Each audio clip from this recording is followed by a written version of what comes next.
तरह एक और नायक हैं जिन्होंने इस आतंकवादी हमले में देश के लिए सर्वोच्च बलिदान दिया है और उनका नाम है कर्नल मनप्रीत सिंह, जो 41 साल के थे।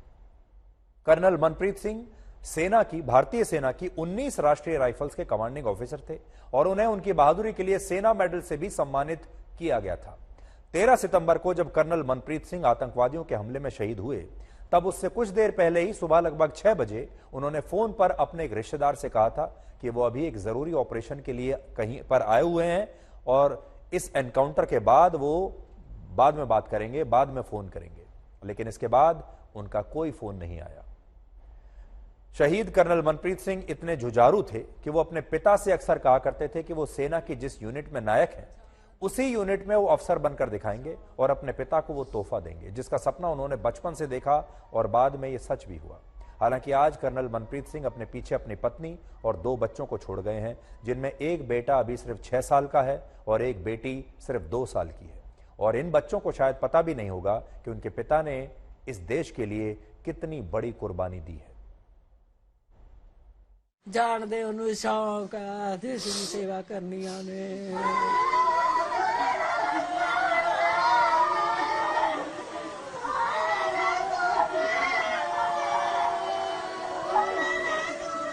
तकरीबन 12 बजे फोन किया जब ऑपरेशन चल रहा था और फोन नहीं, वो जनरली फोन उठा लेते थे, बात कर लेते थे।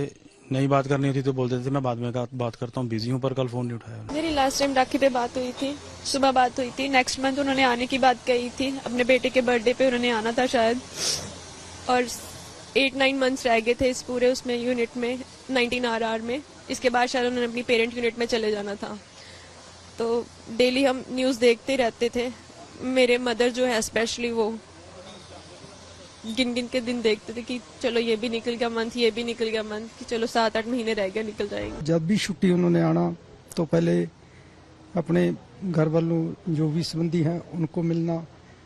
हमने कोशिश करनी भी डिफेंस के बारे में कोई बात पूछनी, कोई घटना के बारे में बताए, लेकिन उन्होंने जो भी है डिफेंस का इतना सीक्रेट रखना, कोई भी बात हमारे से शेयर नहीं करना। सिर्फ फैमिली का, जो भी फैमिली में विचरना है, जो भी दुख सुख फैमिली का देखना, करना, पूछना, बस वही बात रखना। अब हम आपको मेजर आशीष धोंचक की कहानी सुनाएंगे और यह कहानी आज आपको बहुत भावुक कर देगी, बाकी 2 कहानियों की तरह ही। 36 साल के मेजर आशीष धोंचक भारतीय सेना की 15वीं सिख लाइट इन्फेंट्री में शामिल थे और उन्होंने अपनी मां से वादा किया था कि अगले महीने 23 अक्टूबर को जब उनका परिवार नए घर में शिफ्ट करेगा, जब गृह प्रवेश होगा, तब वो उनके साथ वहां पर मौजूद रहेंगे। और इसके लिए उन्होंने छुट्टियों के लिए अप्लाई कर दिया था, छुट्टी सैंक्शन भी हो गई थी। लेकिन उससे पहले ही वो देश के लिए शहीद हो गए और उनका अपने खुद के घर में रहने का सपना हमेशा के लिए अधूरा रह गया। मेजर आशीष धोंचक अपने माता पिता के इकलौते पुत्र थे और उन पर परिवार की काफी जिम्मेदारियां थी और वो अक्सर कहते थे कि वो एक दिन ऐसा काम करेंगे कि उनके माता पिता पूरी दुनिया में शान से ये कह पाएंगे कि मेरे बेटे, हमें तुम पर गर्व है। और आज उनके माता पिता यही कह रहे हैं कि हमें अपने बेटे पर गर्व है। मेरा बेटा सारे देश का बेटा था, सारे देश का अच्छा हिस्सा था मेरा बेटा, सबका प्यारा था मेरा बेटा। मेरी बेटे का तो गणिया बाण थी, 3 बाण को न थी, बहुत ज्यादा बाण थी मेरा बेटा। तो अरे सरकार के करे, सरकार आड़े की जाखट दे आड़े ताई क्यों ना देती, गोड्या ताई गेड्डा ताई जोखट दे देता, सारे बच जानते रे। सरकार के कर रही है, सरकार के कर, सरकार का कौन सा बेटा जा रहा है उड़े। अरे हमारे सब क्या ना जमींदारा क्या खोपान लाग रहे बारे। हमारे ऑपरेशन चलते रहते हैं, तो नेक्स्ट मंथ में 23 अक्टूबर का मेरा जन्मदिन भी है और मकान भी शिफ्ट कर लूँगा, मैं तभी आ जाऊँगा। तो फिर उसने जल्दबाजी में फ़ोन काट दिया, कह गए कि भाई मुझे ऑपरेशन पे जाना है, मैं 2-4 घंटे में वापस आया। कब की बात है, कब हुई थी आखिर बात? ये उनकी बहन की बात हुई थी परसों, मेरी वाइफ की। परसों ही बात? हाँ जी। जब वो ऑपरेशन पर निकल रहे थे? हाँ, उससे पहले दोपहर के को बात हुई थी, वो शायद शाम को निकले होंगे ऑपरेशन को, पता नहीं किस टाइम निकले। फिर तो ये मैसेज आया हमारे पास, फिर तो कोई यूनिट से फ़ोन आया था पहले कि भी काफ़ी इंजर्ड है, मुठभेड़ हो गई है। तो मैं ये था कि इंजर्ड है तो ठीक हो जाएंगे, लेकिन फिर रात को न्यूज़ से ही पता लगा कि भाई शहीद हो चुके हैं। अनंतनाग के इस एनकाउंटर के अलावा जम्मू कश्मीर के राजौरी में भी 12 और 13 सितंबर को आतंकवादियों से एक और मुठभेड़ हुई थी, जिसमें राइफलमैन रवि कुमार शहीद हो गए।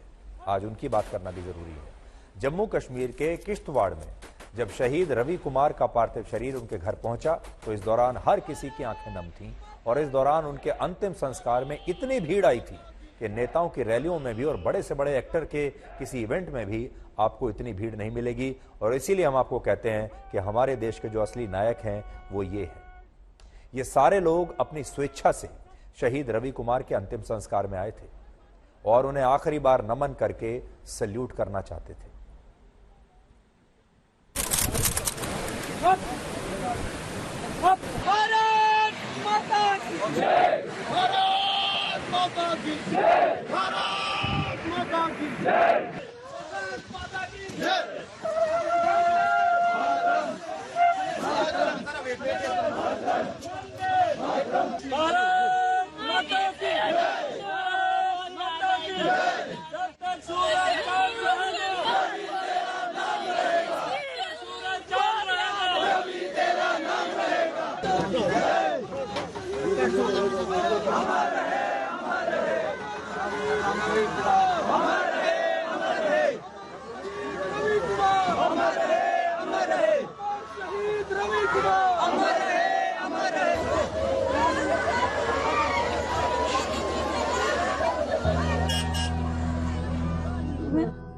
उनके लिए वोट्स ही नहीं निकलते हैं। वो इतने अच्छे थे ना कि उनके लिए वोट्स मेरे पास नहीं है, बिल्कुल भी नहीं है। मेरे को बहुत प्राउड है, पर जाते जाते वो सब कुछ ले गए हैं जो मैं कभी शायद भूल भी नहीं सकती हूँ लाइफ में, कभी भी नहीं। हमेशा मैं उनका वेट करूंगी, तो जब मुझे बुलाएंगे तो मैं चली जाऊंगी।